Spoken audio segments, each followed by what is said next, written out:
Good day, everyone.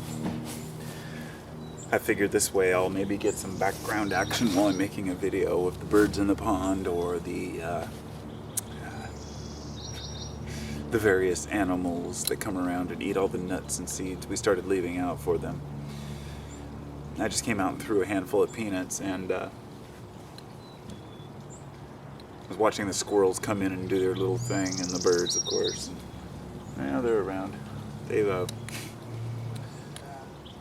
it's one of the things about nature is we as humans have considered ourselves an invasive species, I guess. And we are, by definition, but we also have the potential to live in harmony with our environment. You know, the difference of being human is that we can be aware of our actions. And there's a difference between being aware and being able to do something about it, though. I mean, you can't tell people not to breed. So, you know, we reproduce and we learn how to live longer. But just notice how over time people, you know, after we created these cookie cutter neighborhoods, that we wanted to live more in harmony with nature, and that all the modern day architecture, they're trying to get more rooftop gardens, you know, include more natural scenery, to leave trees and bushes on embankments to prevent erosion, things like that. And but that's just the aesthetic aspect of it. There's also the, I guess, the personal aspect of it, or the spiritual, if you will, or the etheric, the connection we have with nature itself. I really enjoy going out on hikes, going on trips out into the woods. And, you know, it's something that 50, 60 years ago was just becoming a thing. You know, going on hikes or going out into the woods, going camping isn't something that's always been a big deal. I mean, 100 years ago, it was like, why would we want to go in the woods, you know? Maybe 200 now, but anyhow,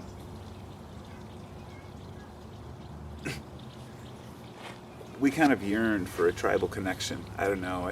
I'm going to an event tonight that's it's a down the rabbit hole. It's a psychedelic type celebration, I guess, of the psychedelic, Alice in Wonderland inspired, though. Which I know Alice in Wonderland itself wasn't necessarily psychedelic inspired, but since it has that attachment to it, naturally it's going to be utilized in that way.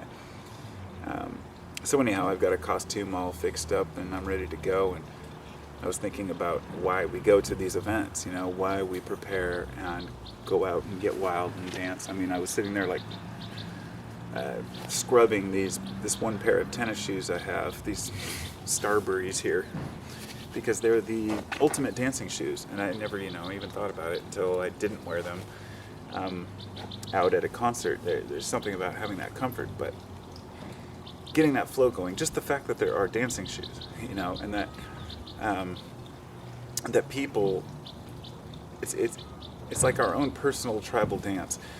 Some people get very offended. It's almost as if, like even somebody the other day mentioned something about you know, white people trying to absorb Native American culture, and I thought that was really silly. I thought that was. I've spoken, you know, I have friends that, you know, have native blood, but there's no, it's not a matter of whether you're native or not. To me, you know, I'm a Native American. All of us are Native American if we're born here. But getting past the stigma, realizing that isn't that what we want to do, is co-opt each other's cultures so we can get more connected to the earth, you know, the world we live in. It's very difficult. We live in a modern society that's very difficult to escape from our day-to-day grind. And so yeah, maybe it is kind of silly, white people with dreadlocks, you know, like in the 90s. It's like, oh, why do you have dreadlocks, you know? That's an African thing. So what? What that shows to me is a yearning that people want to be connected to something, that they envy that connection to a culture, that we want to be cultured. And we Americans, we're not very cultured. You know, we think that we are, but it depends on where you live. If you live in certain areas, then you're cultured to that area. But if you live by yourself, you only have your own culture. You know? To be perfectly honest, that's kind of where I'm at. I have my own culture.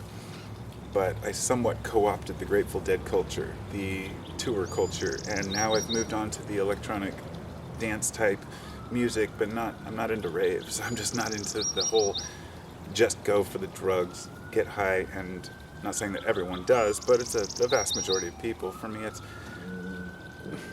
kind of like when you go out with friends. You don't go out just to have a drink of alcohol. You go out and you have a drink, let's say with your friends, and that's kind of part of the meeting.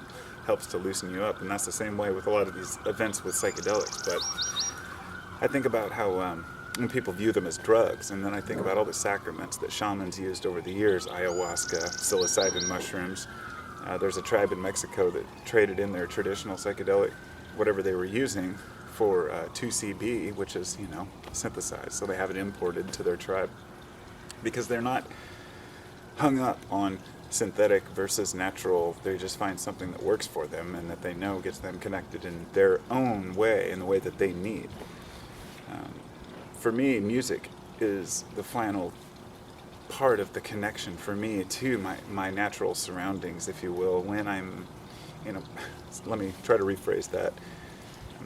I love to sit in silence when I'm in a natural setting, but when I'm trying to connect with my roots in a city, or I guess a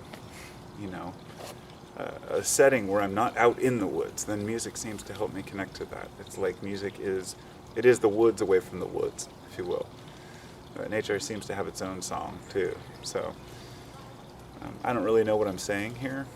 I guess I'm just rambling about the connections to nature that we want to have, and that sometimes we overlook the ones that we have. I mean, a lot of us, I've spoken with people who say that humans are a scourge on this planet and that we don't deserve to be here and that we're just messing everything up. And I would say, let's not say we. That's like saying we had slaves, or we are killers. No, we are people. Whatever that means. We're individuals. And we have to stop getting hung up on people trying to bring us into their addiction. It's just like a heroin addict sometimes wants his friends to get sucked in. Hey, man, join me, It's not a matter of wanting to harm anyone else. It's a matter of you wanting to feel okay about what you're doing. And a lot of the times that's how people are about their negativity. They bring people into it and want to say, why do you care about these things? Why does it matter? It's just life, I guess. We all do our own thing and forget that we're individuals. I never forget. Even when I'm on the same plane as people, I could be with 5 people, we're all getting ready to go to an event. I know that each person's in their own world. We have to remember that. And so that's my ramble for the day. And kind of distracting because I'm getting ready to go out to this thing, and it makes me kind of anxious whenever I'm going to go do something like that. So it's kind of a weird feeling. I don't know, it's hard to explain. Anyway, talk to y'all later. Have a wonderful day.